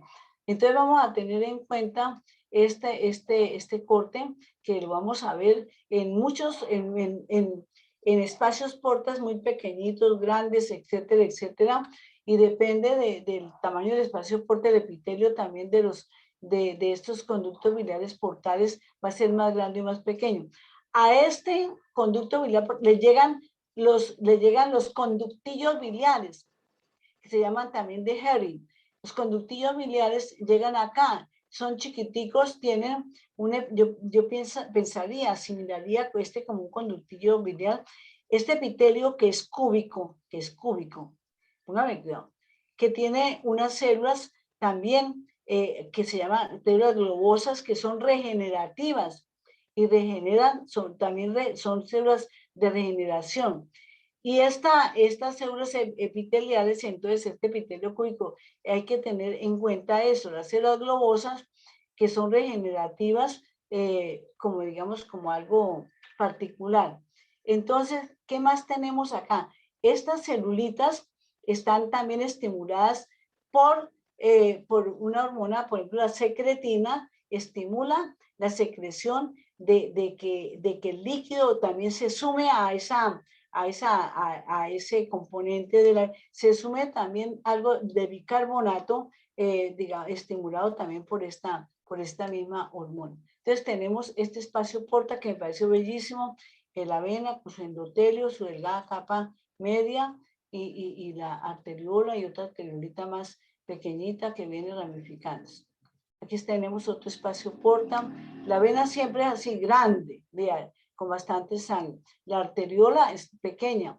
Conducto biliar portal, el tejido conectivo. Mire, esta capita corresponde a la lámina, vean de acá, placa limitante. Y este es un lobulillo, este es otro, como lo vemos acá. Vean, está tenía un poco de infiltrado linfoide. Esta no quedó muy buena, pero es que ¿sabe por qué se dejó? Porque acá hay un canalículo, un conductillo biliar muy pequeñito, y aquí hay otro pequeño. Los colangiolas parten como decir, tienen, como apenas venía el canalículo, que la pared era de hepatocitos, colangiolo tiene, como la mitad todavía es de hepatocitos y la otra mitad ya es de epitelio propio. Mire, este es un conductillo biliar, conductillos chiquiticos. Bueno, como lo vemos acá. Mire el epitelio de acá, que tiene unas 4 o 5 células muy pequeñitas. Sinusoides, células de Kupffer, células endoteliales, hepatocitos, unos con un núcleo, otros con 2 núcleos. Esto es para recordarles a ustedes que el estroma está formado por fibras reticulares. Esto es una coloración especial para tejido reticular, el estroma de vidrio. Y aquí esta foto es para que ustedes vean células de Kupffer. Se tomó un ratoncito, se le inyectó, se le hizo una inyección de tinta china y después se tomó la muestrica, se hizo la biopsia y se vio que las células de Kupffer habían fagocitado esta tinta china para comprobar que la presencia de células de Kupffer, de macrófagos dentro de la estructura. Y aquí están los sinusoides y los hepatocitos. Esto es muy clásico, lo hemos hecho también nosotros en el laboratorio. Con la vesícula biliar. Carmen, una cosita para aclararles a ellos ahí de un minuto. Yo les escribí ahí una cosa, discúlpame, ¿no? Yo sé que más o menos. Bueno, hay una cosa. La doctora les habló de ictericia, ¿cierto? Entonces, la ictericia puede ser, se puede dar 2 tipos de ictericia. Una ictericia a expensas de lo que llamamos la bilirrubina indirecta, ¿cierto? Esa ictericia se da principalmente en el recién nacido. Hay una hemólisis terrible por incompatibilidad del grupo AB0 por el factor RH, entonces hay una hemólisis tremenda. Y eso lleva a que obviamente no se pueda conjugar en forma adecuada esa hemoglobina. Entonces lo que el niño tiene es una bilirrubina súper alta de tipo indirecta. Ustedes lo verán en pediatría, o sea, ya entienden, tienen que entender y mirar en bioquímica qué es lo que se lleva a cabo, ¿cierto? Eso es lo que cuando ya la otra les decía, esa es la que llamamos bilirrubina indirecta. La otra ya viene la bilirrubina, se conjuga, lo hace el hepatocito y ella tiene que salir. ¿Salir a dónde? A lo que la doctora les va a explicar ahorita a continuación. Se forman los conductos hepáticos, los dos, derecho, izquierdo, ellos se unen, se pegan al cístico, el cístico viene y forma el colédoco por rebosamiento, se va llenando de la vesícula biliar de bilis, la bilis se concentra, bueno, todo esto que también la doctora les dirá. El punto aquí que venimos es que puede haber una obstrucción, bien sea intrahepática o extrahepática, de ese flujo que yo les acabo de describir en forma rápida. Entonces, al haber una obstrucción, ¿qué es lo que se va a elevar? Se va a elevar en la bilirrubina, que llamamos nosotros bilirrubina conjugada o bilirrubina directa. Entonces, esa es la que ustedes van a encontrar elevada. Entonces, hay dos tipos de elevación ahí que se vea lo que es la bilirrubina por a expensas de la bilirrubina indirecta. Ejemplo, la hemólisis del niño, y ya se conjugó, ya se preparó, ya la fábrica trabajó, el hepatocito, el hígado trabajó, y hay una obstrucción de la vía de salida, bien sea intrahepática o extrahepática, que lleva a que se aumente la bilirrubina, pero la bilirrubina directa. Listo, Carmen, muchísimas gracias. Bueno, vamos entonces acá a la vesícula biliar. La vesícula biliar, pues es el sitio, ese saco donde se concentra la bilis. Acuérdese de la cantidad de bilis que se produce más o menos en 24 horas, de 1000 a 1200 mililitros. Y en la vesícula biliar, ¿qué pasa? Resulta que vemos acá el epitelio cilíndrico simple, ¿ah? Aunque no tiene borde estriado, pero tiene algunas microvellosidades. Estas células altas, cilíndricas, vemos que ellas son las que tienen entonces, por transporte activo, ATPasa, entonces de sodio, ingresa el sodio, atrae el cloruro y por consiguiente el agua y se concentra de esa manera esta bilis, acá más o menos 100 mililitros. Entonces, por eso el epitelio es bien alto, y eso en microscopía electrónica se ve bien las uniones intercelulares, cómo se separan y cómo se hundan dependiendo de la actividad que tengan en la absorción, en la concentración de la bilis. Segundo, tiene una lámina propia. La lámina propia, tejido conectivo laxo, no más. En la parte del cuello y hacia el conducto cístico, pues lógicamente hay unas glándulas de secreción mucosa, como la estamos viendo ahí, pero solamente en estos sitios donde va a haber pues mayor fricción. Entonces, en esa parte, el resto de la vesícula no tiene glándulas en la lámina propia. Tercero, no hay submucosa. Está la capa muscular externa. Vemos también en orientación circular, interna y longitudinal externa. La contracción de este músculo, entonces ahí también en este proceso de contracción viene la colecistocinina, estimula la contracción, principalmente la contracción, ¿para qué? Para que fluya y lleve a lo largo de ella hacia el conducto colédoco, por cierto. Y aquí está la capa externa, que como ustedes ven acá, puede ser adventicia, donde está, digamos, esto con el hígado, unidad al hígado, a la parte basal del hígado, a la superficie inferior del hígado. Acuérdense ustedes que el hígado tiene una cápsula, que es la cápsula de Gleason, que no la vimos acá, pero es una cápsula fibrosa que lo recubre. Entonces, esta adventicia une la vesícula a la parte basal del hígado, junto a la cápsula de Gleason. Y la parte libre de esta vesícula intraperitoneal, esa parte libre, tienes una membrana serosa, o sea, rodeada, como hemos hablado hasta ahora, con un mesotelio, o sea, con un peritoneo visceral. Esto es una estructura, aquí no hay células caliciformes, como ustedes ven, no hay borde estriado. Esta es la estructura de un corte de vesícula, como lo estamos viendo acá, igual. Esta es la vesícula algo plegada. Este es un pliegue de la luz de la vesícula. El epitelio cilíndrico simple, columnar alto. La lámina propia también tiene bastante tejido linfoide difuso, ¿no es cierto? Puede tener uno que otro. Y acá tenemos la capa muscular, circular y longitudinal, y la capa serosa o la capa adventicia, dependiendo donde estemos, si hay mesotelio o no hay mesotelio. Bueno, con esto entonces terminamos todo lo que compete a hígado y vías biliares. Vamos a entrar en el páncreas y las glándulas salivales. Esto es muy sencillo. De las cosas más lindas que hay para observar es un corte de páncreas. Páncreas tiene una cápsula delgada, todo el páncreas, acuérdense que es retroperitoneal, está por todo el lado izquierdo, y vamos a tener entonces esa cápsula que es bastante delgada, tiene un estroma de fibras reticulares, de tejido reticular, tiene toda la parte, digamos, el parénquima del páncreas está formado por toda la glándula completa exocrina, que son los acinos y todos sus conductos, que forman lobulillos, por lobulillos pancreáticos como tenemos acá. Aquí hay 1, 2, 3, 4, 5 partes, dependiendo del corte.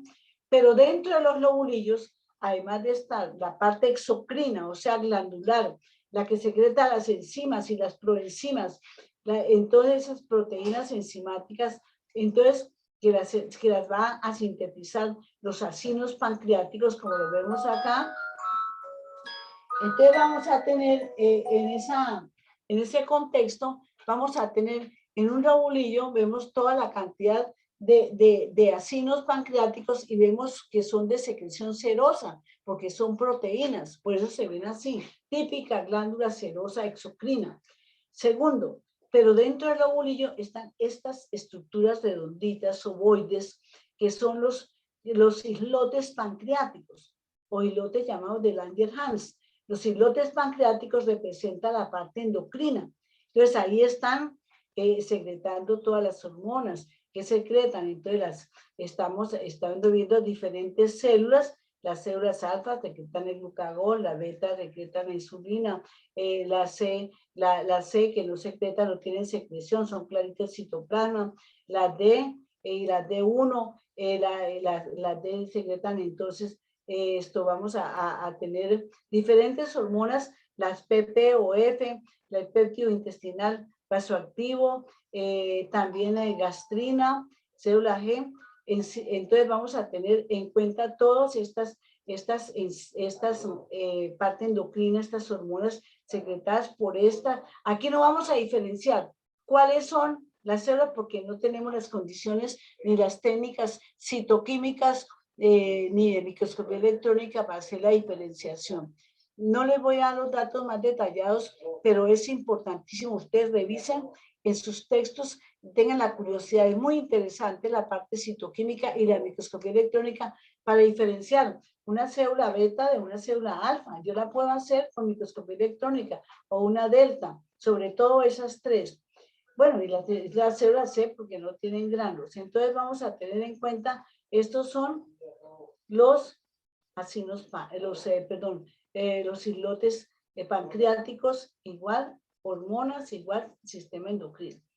Y entonces lobulillos, tejido conectivo que une un lobulillo con otro, que son los tabiques interlobulillares. Aquí no se habla propiamente de lóbulos, sino lobulillos. Aquí vean vasos sanguíneos, vasos linfáticos, tejido conectivo no tan denso.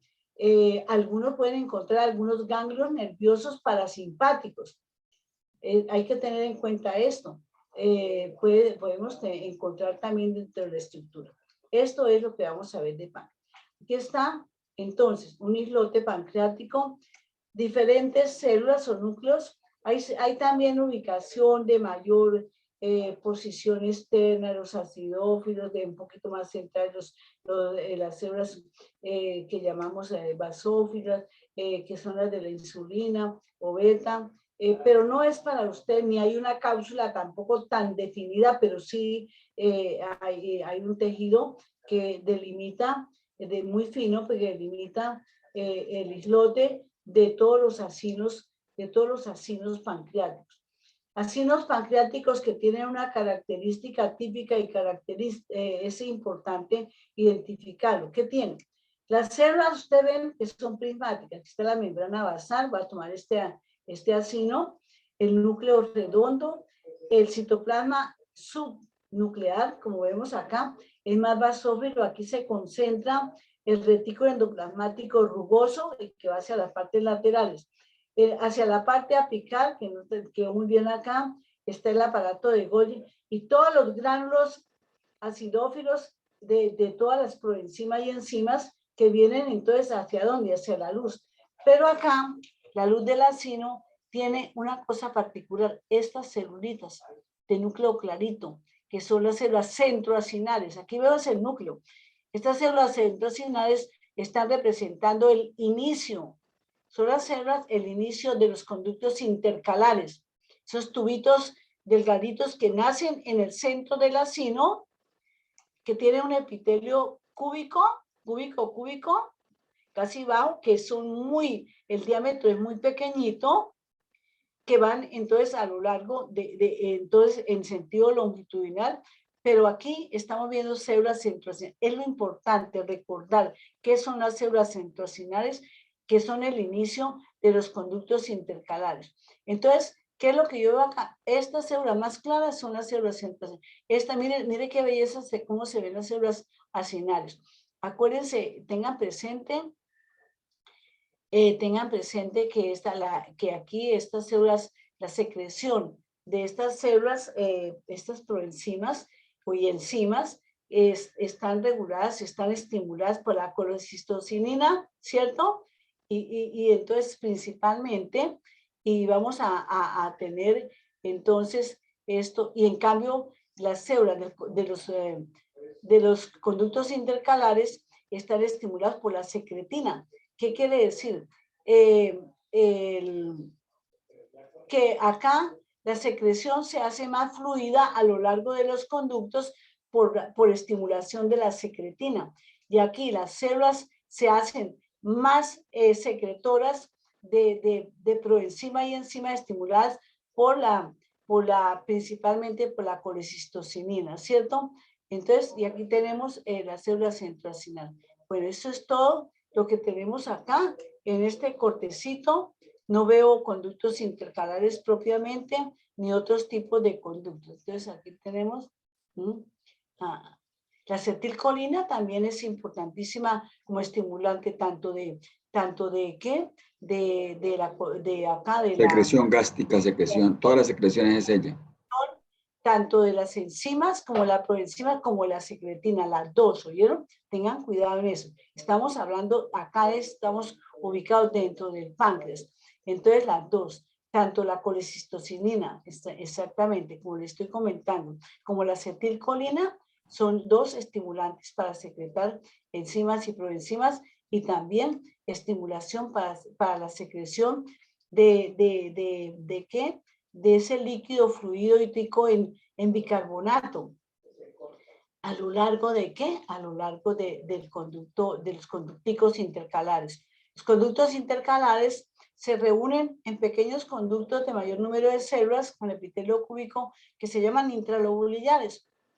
Normal, así nomás, sin más nombre. Y de ahí salen los interlobulillares para ir al conducto principal. Vamos entonces aquí a ver este cortecito, vean, estos son lobulillos, estos son islotes pancreáticos, todos los acinos, el tejido conectivo interlobulillar, todo esto es usted siempre no se van a confundir con una glándula salivar porque ven siempre, de verdad buscan que estas lobulillos tienen estos islotes pancreáticos, y estamos viendo, el resto no vamos a tener otra observación. Nuevamente para ver un islote, para ver los acinos, muy eosinófilos.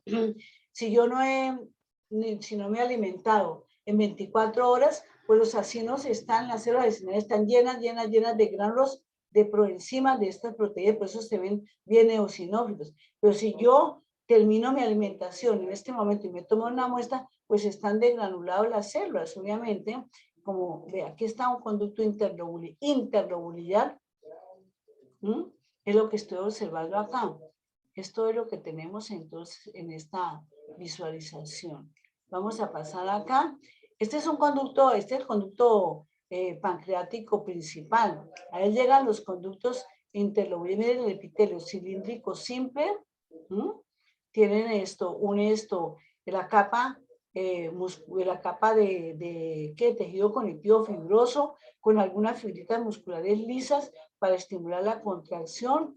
Todos estos son lobulillos, aquí los vemos muy bien. Aquí tenemos entonces, vea, esto me está diciendo de una vez que es un islote, luego no me voy a confundir con otro órgano.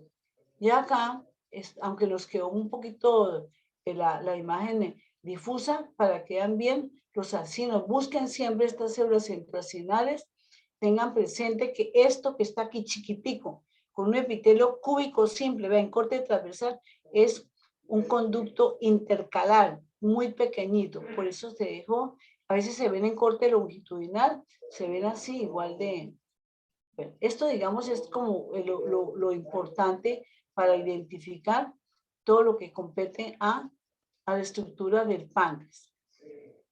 Con las glándulas salivares, pues yo les contaba la vez pasada que nosotros ya hemos hablado mucho de las glándulas tubulacinales compuestas y sobre todo en cavidad oral, tanto las pequeñas glándulas salivares linguales, etcétera, como las grandes glándulas que son las glándulas parótidas, las dos glándulas parótidas, las glándulas sublingual y submaxilar, ¿no es cierto? Si yo tomo un corte, esto lo recuerdo porque ya lo vieron ustedes, veo que tiene una cápsula grande, fibrosa, fibroconectiva, con tejido conectivo denso y regular. De ahí se prolongan los tabiques que van a dividir la glándula en lobulillos, aquí hay 1, 2, 3, 4, 5, y los lobulillos todos forman esto, se asocian y forman lóbulos. Y los lóbulos se rodean de una capa más gruesa de tejido conectivo. Por ello yo voy a decir que acá está formando, digamos, ya este grupo de lobulillos, un lóbulo, este tejido conectivo más amplio, pues que tiene conductos más grandes. Entonces vamos a tener, esa es la estructura que yo quiero hacerles caer bien y recordar. Dentro de cada lobulillo que hay, igual que en el páncreas, exocrino, el páncreas, pues hay millones de acinos serosos, secretores de proteínas, de enzimas, acuérdense de la amilasa salival, de otras enzimas, la lactoferrina, etcétera, porque estamos hablando de la cavidad oral, ¿no es cierto?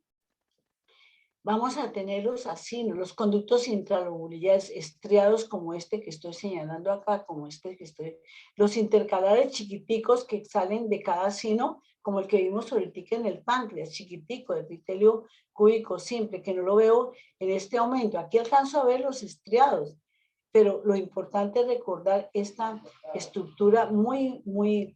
¿Aquí qué veo? Veo aquí un lobulillo, 2, 3, 4, 5, parte porque acordémonos de los planos. Este es un tabique interlobar, ¿no es cierto? Porque aquí están los tabiques interlobularios con conductos interlobularios, con epitelio cilíndrico simple, de cúbico a cilíndrico, más que todo cilíndrico acá. Eso es lo más importante.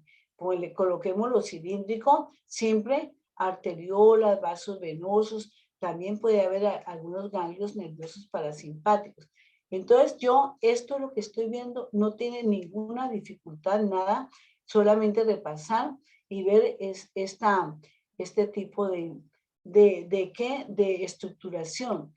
Yo veo en este corte tabiques interlobularios, un lobulillo, veo los acinos, veo los conductos estriados, se ven más grandecitos porque el epitelio es más alto, es cilíndrico, veo y los intercalares son muy pequeñitos. Este ya es un conducto interlobular, porque yo veo ya tejido conectivo, se tomó como de parte, digamos, entre un lobulillo y otro, ¿no es cierto? Y vemos acá toda la cantidad o los miles o millones de acinos. No se les olvide que cada acino, cada acino, como esta coloración lo está mostrando, tiene su membrana basal. Cada acino tiene sus núcleos redondos. Tiene el dominio apical, están los granos de secreción. En el dominio basal, igual que en las células acinales pancreáticas, este retículo endoplasmático rugoso, importantísimo, por eso tiene en esas coloraciones hematocilia en el más basófilo. Aquí estamos viendo parte del estroma, del lobulillo, ese tejido conectivo reticular.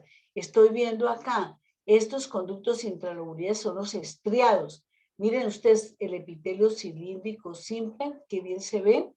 Acuérdense que estas células tienen por la parte basal, hacia la membrana basal que se ve aquí muy bien delimitada, hay cantidades de pliegues que le dan esa característica como de estriaciones. Y dentro de esos pliegues están las mitocondrias, ¿ah? Y las mitocondrias son las que tienen el ATP de sodio y de potasio, porque cuando la secreción sale de acá del acino, esa secreción, esas proteínas son isotónicas, la secreción es isotónica, pero al pasar por este conducto estriado, ¿qué pasa? Que resulta que ese ATP, ¿cierto? De sodio hace ¿qué pase? Que el sodio se mueva hacia acá, hacia el tejido conectivo, hacia los capilares que hay acá, y el potasio fluya, pase hacia la secreción, hacia el tubo. Entonces, por eso esa secreción se vuelve hipotónica y más rica en potasio que en sodio. Eso es, digamos, la esencia, lo que nosotros estamos estudiando, no es tanto cositas que nos hacen identificar, sino por qué es tan importante, por qué son tan importantes los conductos estriados en las glándulas donde se secretan, se sintetizan proteínas como son la parótida y como son principalmente la submaxilar. Un poquito la sublingual, pero no es tan amplia esa connotación. Entonces tenemos acá los conductos estriados. Por aquí nos queda un poquito de un conductico intercalar, pero no es muy visible. Pronto por acá. Vamos a ver acá. Esto con las glándulas submandibular o submaxilar. Lo mismo, que es una TAC, ya saben ustedes, igual que son los lobulillos. ¿Qué hay dentro de los lobulillos? Los acinos, vean, acinos predominantemente yo veo que son serosos, pero aquí hay unas unidades mucoserosas que los veo acá muy bien, aunque estoy aquí en esta zonita, hay más secreción mucosa que serosa. Hay bastantes acinos mucoserosos y mucosos, pero la mayoría de acinos son serosos, ¿cierto? Eso es lo que debemos tener en cuenta. Y los conductos, entonces lo mismo, conductos estriados, conductos pequeñísimos intercalares, que no los detecto, como acá, solamente acá veo un conductico intercalar, conductos estriados, y los acinos, tanto serosos, que son la mayoría. No se les olvide que en la base, compartiendo la membrana basal de todos los acinos, están las células mioepiteliales, que son alargaditas, con núcleo muy oscurito. Por ejemplo, por acá yo podría identificar, e inclusive en los conductos intercalares también hay células mioepiteliales. En el resto no. Entonces, glándula submandibular, entonces, TAC, mucoserosa con predominio seroso. Identificar bien los conductos intralobulares estriados, interlobulares. Mira aquí cómo se ve de lindo, ¿ven? Cómo se ve. Viene de acá, del acino, un conducto intercalar. Se va acá ramificando en los conductos de interlobulares estriados y después sale al tabique interlobular, al tabique de tejido conectivo. Y aquí estamos viendo bien bonita esta de la misma glándula. Veo aquí unidades, o sea, acinos mucoserosos. Vea qué lindo. Vemos acá las células, pues lógicamente que tienen todo esto. Medias lunas. Medialunas serosas, su membrana basal, perfecto. Aquí el estroma, inclusive yo veo con bastante celularidad, linfocitos y mire, conductos estriados, qué belleza se ven acá. Con eso no los pueden, ustedes no se pueden equivocar nunca. Predominio seroso, como lo están viendo acá, vean, más acinos serosos y más medialunas serosas, como lo estamos viendo acá. Una corte, y aquí estamos viendo un conducto interlobular que quedó acá, ahí medio cortado. Y la glándula sublingual. Entonces, las sublinguales secretan más mucinógeno, más mucina para lubricar, para protección. Entonces, la mayoría de acinos son mucosos, ¿no es cierto? Una TAP, como ven acá. Hay algunas células acinales serosas, pocas unidades serosas formando medialuna, como la veo acá. Aquí estoy viendo.